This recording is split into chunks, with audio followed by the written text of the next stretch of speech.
साथियों, राजा टूटनखामन की टोम से मिले खजाने में एक ऐसे किस्म का नेकलेस भी था जिसमें बहुत अनोखी किस्म का कोई पत्थर लगा हुआ था। इस पत्थर की खास बात ये थी कि ना तो इस जैसा पत्थर आज से पहले किसी ने देखा था और ना ही किसी को इसका नाम मालूम था। पत्थर के बारे में जानने के लिए हजारों स्टोन एक्सपर्ट्स ने काफी कोशिश की, लेकिन ग्रीनीज और येलो कलर का यह छोटा सा पत्थर का टुकड़ा हमारी दुनिया के तमाम पत्थरों से बिल्कुल डिफरेंट था। आखिरकार ये माना जाने लगा कि टूटनखामन के नेकलेस का यह अनमोल पत्थर हमारी दुनिया का हिस्सा ही नहीं है, बल्कि यह किसी और प्लेनेट से लाया गया है। लेकिन साइंटिस्टों को यह बात हजम नहीं हो पाई। कई सालों बाद जब मॉडर्न टेक्नोलॉजी पावरफुल होने लगी तो साइंटिस्ट के एक ग्रुप ने टूटनखामन के नेकलेस के इस अनोखे और मिस्टीरियस पत्थर की लैब टेस्टिंग की, और इस बार जो रिजल्ट उनके सामने आया उसने पूरी साइंस की दुनिया में हलचल मचा कर रख दी। साथियों, 7 अजूबों में शामिल पिरामिड्स दुनिया के सबसे रहस्यमयी जगहों में से एक है, जो ना जाने अपने अंदर कितने रहस्यों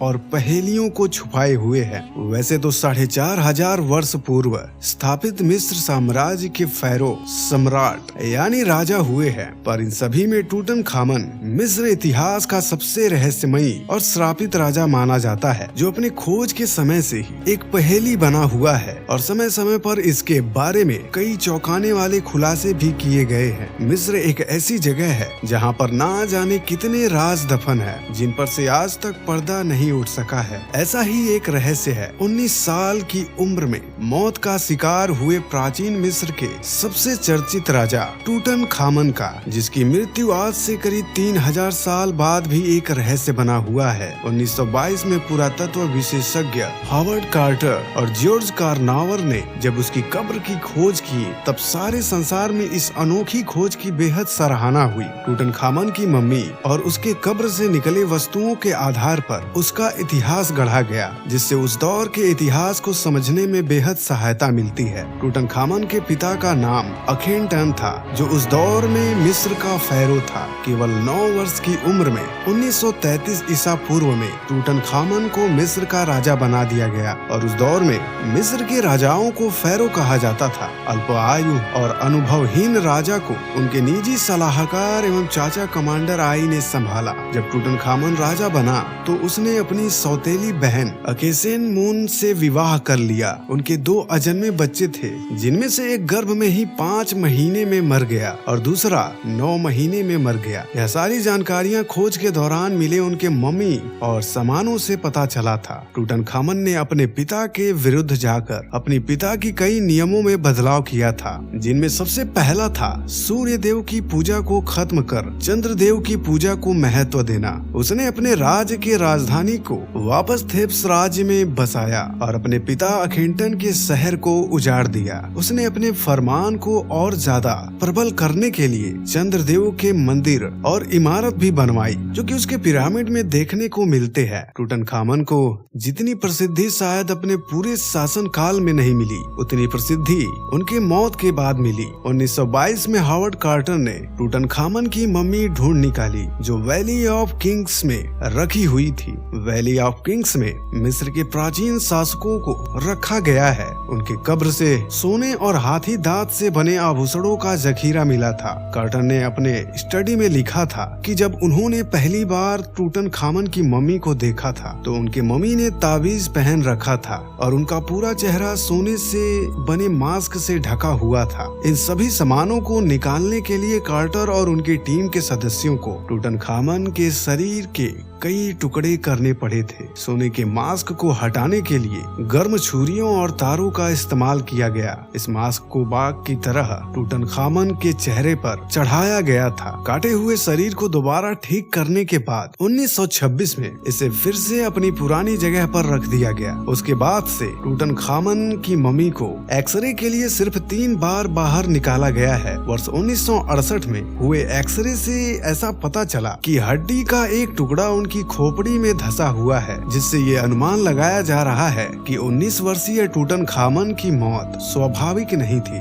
बल्कि उनकी हत्या की गई थी या फिर उनकी मौत किसी हादसे में हुई थी। पुरातत्व विशेषज्ञ हावर्ड कार्टर को पूरा विश्वास था कि राजा टूटनखामन का मकबरा वैली ऑफ किंग्स में ही मौजूद है। कई वर्षों की खोज के बाद उन्होंने मकबरा तो खोज निकाला, लेकिन कहते हैं कि उस मकबरे पर अभिशाप लिखा हुआ था कि जो भी राजा की शांति को भंग करेगा उसकी मौत हो जाएगी। इसमें कितना सच था और कितना झूठ यह तो कोई नहीं जानता, किंतु कहते हैं कि खोजी दल के सदस्य स्वाभाविक और अस्वाभाविक कांडों से मारे गए। इसके बाद से लोग इसे राजा का श्राप मानने लगे। क्या वहाँ सचमुच कुछ लिखा था या यह केवल एक अंधविश्वास ही है, यह कोई नहीं जानता। पर 3000 वर्ष पूर्व 19 वर्षीय राजा टूटनखामन आज भी एक रहस्य बना हुआ है, जिसके बारे में समय समय पर कई खुलासे होते रहते हैं। इसी में से एक है टूटनखामन के टॉम से मिला खजाना। टूटनखामन के टॉम से मिले खजाने में कुछ ऐसा भी मिला जिसे लोग अजीब तरह का पत्थर समझ रहे थे, लेकिन वह असल में पत्थर नहीं बल्कि कांच का एक टुकड़ा था। लेकिन इसमें जो चीज एक्सपर्ट्स को डिस्टर्ब कर रही थी वह यह थी कि ग्लास के इस टुकड़े की प्रॉपर्टीज नॉर्मली पाए जाने वाले ग्लास से काफी ज्यादा अलग थी। नॉर्मली कांच वोल्केनिक होता है, यानी उबलता हुआ गर्म लावा जब किसी वजह से फौरन ठंडा होता है तो वह कांच बन जाता है। ज्यादातर लावा जब पानी से टकराता है तो वह काले रंग के क्रिस्टल ग्लास में तब्दील हो जाता है। लेकिन कांच का यह टुकड़ा ना ही दिखने में वोल्केनिक लग रहा था और ना ही लैब टेस्ट में ऐसा कुछ साबित हो सका। लेबोरेटरी टेस्ट से अधिक यह भी जाना गया कि ग्लास का यह टुकड़ा 1800 डिग्री सेंटीग्रेड से भी ज्यादा के टेम्परेचर पर बनाया गया है, जबकि वोल्केनो से निकलने वाला उबलता हुआ लावा सिर्फ 1100 डिग्री सेंटीग्रेड जितना ही गर्म होता है। ग्लास का यह टुकड़ा 3500 साल पहले एशियंट इजिप्शियन के पास आखिर कहां से आया था। कई साल गुजर गए और आखिर वह दिन आ ही गया जिसका सभी को बेसब्री से इंतजार था। अफ्रीकन सहारा, जो कि इतना बड़ा है कि उसने कई देशों को अपनी लपेट में लिया हुआ है। 92 लाख स्क्वायर किलोमीटर पर फैला हुआ यह डेजर्ट अल्जीरिया, मॉरिटानिया, माली, नाइजर, लीबिया और सूडान के साथ साथ इसका एक बहुत बड़ा हिस्सा इजिप्ट में भी आता है। इजिप्ट का शहर कायरो, जहाँ के म्यूजियम में टूटनखामन का खजाना मौजूद है, वहाँ से तकरीबन 1000 किलोमीटर दूर बीचों बीच डेजर्ट से एक पैदल यात्रियों का समूह गुजर रहा था। उन्होंने नोटिस किया कि रेगिस्तान के इस हिस्से में दूर दूर तक रेत पर कुछ चीजें पड़ी चमक रही थी। करीब जाकर देखा गया तो गर्म रेत पर हजारों नहीं बल्कि लाखों कांच के टुकड़े बिखरे पड़े थे और यह कांच की वही किस्म थी जो टूटनखामन के नेकलेस में पाई गई थी। यह मंजर काफी अजीब महसूस होता था क्योंकि जिस जगह से सालों में कोई नहीं गुजरता, वहाँ पर इतनी तादाद में कांच के अजीब टुकड़े मिलना काफी हैरान करने वाला था। यह बात पूरे इजिप्ट में आग की तरह फैल गई और जल्द ही रिसर्चर्स की टीम, जो कि सालों से इस खास ग्लास के टुकड़े पर जांच पड़ताल कर रही थी, वह सवाल जिसका कई सालों से जवाब मिल नहीं रहा था, उसका जवाब अब आखिरकार सामने आ चुका था। टूटनखामन के नेकलेस का कांच 1000 किलोमीटर दूर इजिप्ट के रेगिस्तान से लाया गया था, जिसको अब डेजर्ट ग्लास नाम दे दिया गया। लेकिन हजारों मील के एरिया पर फैले कांच के यह टुकड़े आखिर कहां से आए थे, यह जानने के लिए ये जरूरी था कि रेगिस्तान का रुख किया जाए। और 3 दिन और 3 रात के सफर के बाद वह पॉइंट आ गया जिसकी रिसर्चर्स को तलाश थी। कांच के बेशुमार टुकड़े कुछ रेत के ऊपर और जबकि कुछ रेत के अंदर भी धसे हुए थे। ऐसा मालूम होता है कि यहाँ किसी दौर में कोई बहुत बड़ी दुर्घटना हुई थी जिसकी वजह से यह डेजर्ट ग्लास बना था। पिछले कई सालों के दौरान जहाँ इस कांच के टुकड़ों के बारे में कोई इंफॉर्मेशन नहीं थी, वहीं अब रिसर्चर्स के सामने ऐसे लाखों टुकड़े बिखरे पड़े थे। अब जानना ये था कि आखिर यह यहाँ पर आया कैसे। कई सैंपल्स का मॉडर्न लैब टेस्ट किया गया तो मालूम पड़ा कि इनमें कुछ ऐसे पार्टिकल्स भी थे जिनका संबंध वाकई हमारे अर्थ से नहीं था।